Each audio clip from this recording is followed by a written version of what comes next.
Suatu kali saya belajar ilmu gaib, ilmu mistik dari nenek saya. Waktu itu saya diajar tentang ilmu guna-guna, ilmu pelet. Dan setelah itu diajar namanya ilmu kebal. Namanya aji besi kuning. Supaya kebal segala senjata. Waktu itu guru saya ngomong sama saya. Kamu akan kebal segala senjata. Senjata logam apapun tidak akan bisa kena ke kamu. Waktu itu saya ngomong guru saya, gimana caranya guru? Tapi ingat, kamu belajar semua kekuatan mistik. Setelah belajar ilmu kebal sempurna, guru saya ngomong gini, Ton, ada apa? Aku lupa sama kamu. Ada apa? Harusnya kamu sunat duluan. Hah? Maksudnya apa? Kalau udah terlanjur kebal sempurna, disunat enggak bisa. Saya tanya sama guru saya, tapi saya udah sempurna belum guru? Wah, belum dicoba. Sekarang coba panggil tukang sunat. Wah, saya bingung saudara. Langsung tukang sunatnya disuruh guru saya gini. Tan, ilmu kamu lorot turunkan dulu. Oke. Udah nih guru, udah. Disunat. Yang nyunat gini. Terusan guru saya ngomong gini. Ampun Ton, aku minta maaf. Kenapa? Seumur hidup kamu enggak bisa disunat. Loh kenapa? Udah terlanjur kebal. Nah, waktu itu guru saya ngomong, tapi ingat, kalau kamu nanti mati, langit menolak, bumi mengutuk. Apa artinya guru? Sampai kamu mati nanti, mayatmu tidak bisa kembali ke tanah. Karena seluruh tubuh kamu kebal segala senjata. Nah, sekarang kamu akan aku ajarin kekuatan mistik. Ilmu untuk mengendalikan manusia. Apa itu guru? Aji jaran goyang. Teko gendeng mulih ngengkeleng. Datang sinting pulang gila. Langsung saya diajar ajian jaran goyang. Disitulah saya baru mengetahui ada 3 tingkatan ilmu guna-guna. Ada berapa saudara? Ada 3 tingkatan ilmu guna-guna. Ilmu pelet. Nah waktu itu langsung diajar ilmu gaib mistik jaran goyang, arah angin, mantra-mantra. Saya tanya sama guru saya, guru sekarang saya udah belajar ilmu jaran goyang. Sekarang saya mau praktekkan gimana? Kalau punya ilmu udah dipraktekin lucu. Guru saya ngomong, tapi kan kamu seumur hidup ada pantangan. Tidak boleh jatuh cinta, tidak boleh menikah, tidak boleh berhubungan dengan wanita. Lah saya percuma belajar ilmu. Langsung guru saya ngomong, itu perkara yang mudah. Kamu kan mau nyoba tentang kekuatan mistik jaran goyang. Iya, saya ingin tahu. Itu ada sapi. Sapi dah. Sekarang kamu satukan batin. Kamu baca mantra jaran goyang. Ingat arah angin. Begitu mantra diucapkan. Shos, langsung sapinya ngejar saya. Disitulah saya yang tolong. Karena apa? Dikejar sampai nunggu di rumah. Langsung nenek saya ngomong, ini mantra pemutusnya. Ton, kamu lihat. Sapi aja kena. Apalagi kalau kena manusia. Nah, tapi guru, kalau nanti saya punya pasien. Nuakal, jahat sekali. Laki-laki. Suka main perempuan, gini. Gampang, pakai ilmu puter giling. Setelah diputer giling itu gimana guru? 7 tahun mantra itu menjadi benih mantra 7 kali lipat lebih jahat. Gimana cara penyelesaiannya guru? Gampang, dibiri. Kok gitu guru? Ya gitu, karena kalau ada orang itu Ton, enggak tahu. Pada waktu diputer giling, dia akan tunduk selama 7 tahun. Setelah 7 tahun, mantra itu akan mengubah karakternya 7 kali lipat lebih jahat. Kalau udah terlanjur 7 kali lipat lebih jahat, gimana guru? Enggak ada jalan lain kecuali satu itu. Loh, kok gitu penyelesaiannya guru? Ya itulah, perlu kamu tahu. Kalau kamu belajar ilmu hitam, kamu harus kejam dan sadis. Waktu itu saya tanya guru saya, lah kamu mau hitam atau putih? Saya ikut aja, mau hitam putih penting bisa. Nah, disitulah saya mau ngerti, bagaimana kekuatan mistik itu bekerja. Mari kita buka Alkitab kita saat ini. Suatu kali saya belajar ilmu jaran goyang, saya tanya sama kakek saya, kakek, kalau nanti saya berhadapan dengan ilmu ini, bagaimana cara mengalahkannya? Karena ilmu ini hebat sekali. Sekali kena, dijamin 15 tahun susah lepas. Nah, bagaimana cara melepaskannya? Kakek saya ngomong, batu yang keras bisa dikalahkan dengan air menitik. Kamu harus menemukan satu unsur, yaitu unsur air, untuk mengalahkan semua kekuatan mistik. Dan ingat, dalam hidup ini hanya ada dua. Satu, mau baik, kedua, mau jahat. Saya ngomong sama guru saya, sama nenek saya mau baik. Maka sebelum saya bertobat, sampai sekarang saya tidak pernah kedugem. Tapi dosanya hanya sering membunuh itu aja. Kamu udah tobat, tenang aja. Mari kita buka Alkitab kita saat ini. Di dalam 1 Korintus pasal 13. 1 Korintus pasal 13. Ayat yang keempat sampai dengan ke-13. 1 Korintus pasal 13 ayat yang keempat sampai dengan 13. Saudara yang ganjil, saya yang genap.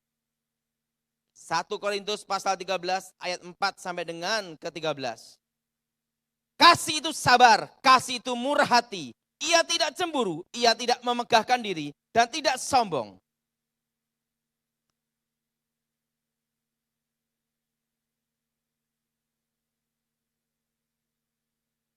Ia tidak bersuka cita karena ketidakadilan, tetapi karena kebenaran.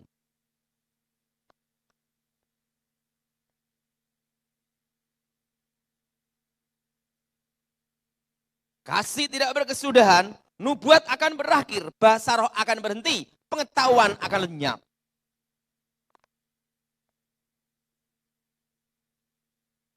Tetapi jika yang sempurna itu tiba, maka yang tidak sempurna itu akan lenyap.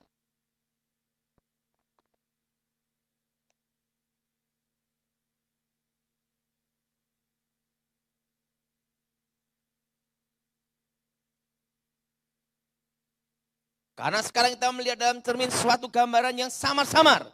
Tetapi nanti kita melihat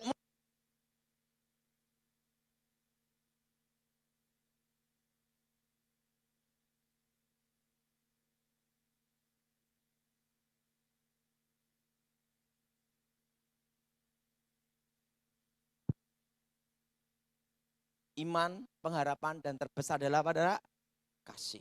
Saudara, sebelum saya bertobat, saya belajar ilmu hitam dari nenek saya, si setan kober. Di situ saya diajar bagaimana mempraktekkan semua aliran mistik hitam. Dan semua aliran mistik hitam itu selalu menggunakan yang namanya itu ritual darah. Apa saudara? Karena darah itu tentang nyawa manusia. Nah, disitulah saya diajar bagaimana kekuatan-kekuatan mistik hitam itu bekerja. Dan disitulah akhirnya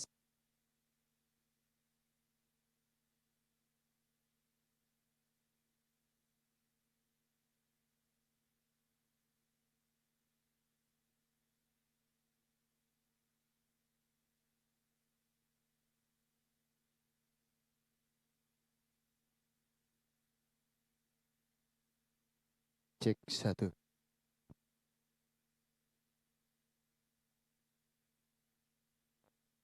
disitulah saya diajar bagaimana cara mengalahkan kekuatan-kekuatan mistik itu. Nah, disitulah saya melihat tentang unsur air. Yaitu apa? Kasih. Berada? Ada iman, ada pengharapan, dan terbaik adalah kasih. Yang kekuatan mistik ilmu guna-guna itu ada 3 tingkatan. Tingkat yang pertama yaitu adalah memakai namanya perantara jimat. Apa saudara? Pakai perantara apa saudara? Jimat. Biasanya seorang dukun itu pasti kasih batu ake.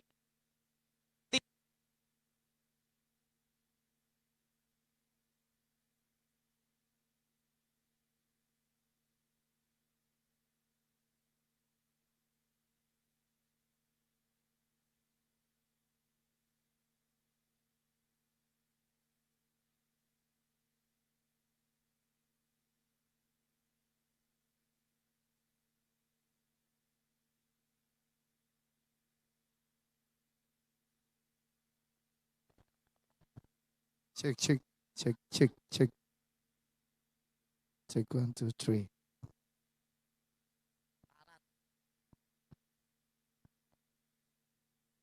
Nah, seorang dukun kasih batu akik. Nah, setelah itu ada juga dikasih namanya batu kerikil. Nah, semua media bisa dipakai. Tetapi itu ada juga yang pakai tulisan. Dan tulisan itu selalu bicara tentang agama-agama setempat, agama-agama yang ada di Indonesia. Termasuk Alkitab pun bisa menjadi mantra. Ditulis dalam kekuatan mistik itu. Dan selalu menggunakan ayat-ayat agama. Dan kekuatan mistik ditancapkan untuk menjadi jimat.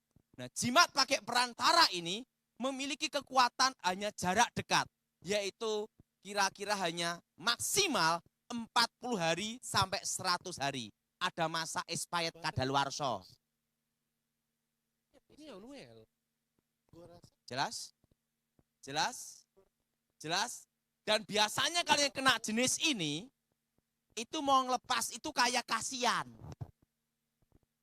Nah, kalau yang tadi itu kelihatan kena jimat yang jenis 40 hari sampai 100 hari. Maka dia bingung antara lepas atau tidak. Ada perasaan. Itu jimat yang masa kadaluarsanya 40 hari sampai 100 harus disambung lagi. 40 hari maksimal 100 hari.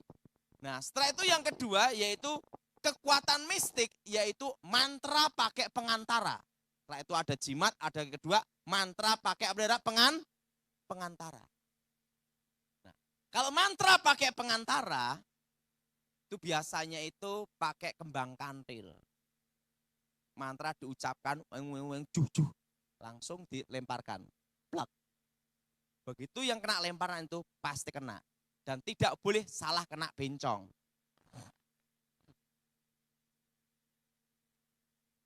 Kenapa? Bencong yang ngejar. Ada yang juga pakai yang namanya itu, kacang hijau. Pakai garam, taburkan, air minum, terusan ngelangkai lewat pakai kembang. Setelah itu ada yang juga pakai kekuatan mistik itu, yang menggunakan yang namanya itu, maaf kata, mens, haid itu. Nah, setelah itu rambutnya atau lain-lainnya. Itu hanya kekuatan mistik, maksimal adalah 1000 hari. Berapa lama? Berapa lama? 1000 hari. Maksimal itu 1000 hari. Ada masa kadaluarsa.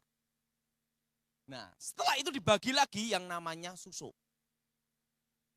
Susuk, kalau yang ditanam di wajah atau di sini, itu hanya kekuatan jarak dekat. Dan itu kekuatan hanya 40 hari sampai 100 hari. Dan kekuatan susuk, kekuatan jimat pengantara, itu ada batas teritorial. Kalau nyebrang laut, ilmunya tidak bisa digunakan. Kenapa? Setannya mau lewat pindah laut, harus ada izin mutasi.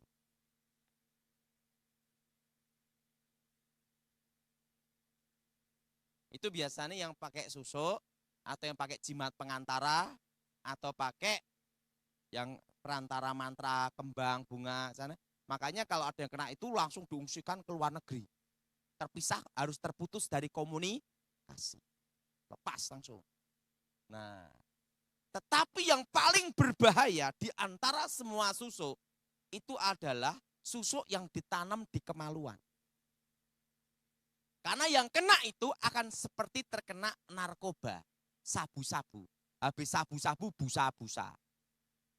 Artinya itu susah sekali untuk lepas. Karena itu kayak orang sakau.